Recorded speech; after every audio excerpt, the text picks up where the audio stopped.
bildim ki ayrıldık da bitti. Deli mi ne ki bu kadar uzatmanın anlamı yok ki. Dengime göre değil delinin biri, dengime göre değil delinin biri.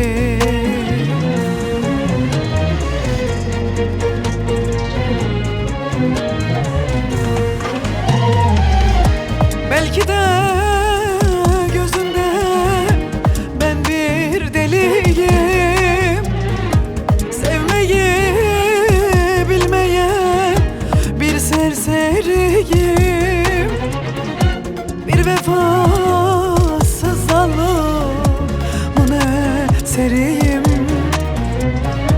Ne hallara koydu, terk etti gitti.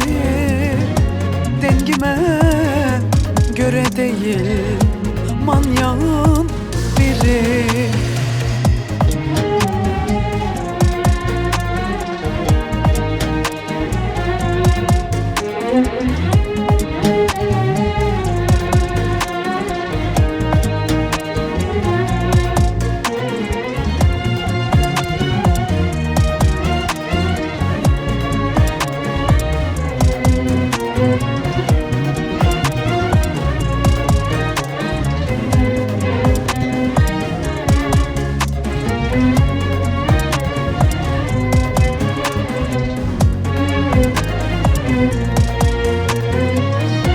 Kaç yıl oldu ayrıldık bak, unuttu gitti.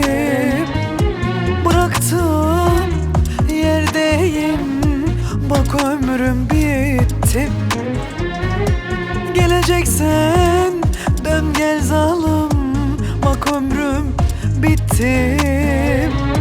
Dengime göre değil delinin biri, dengime göre değil delinin biri.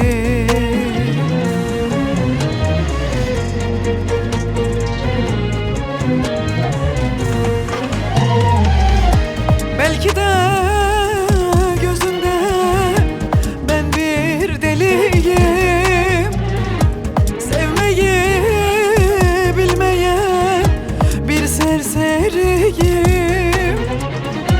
bir vefasız zalimin eseriyim. Ne hallara koydu, terk etti gitti. Ne hallara koydu, bıraktı gitti, bıraktı gitti.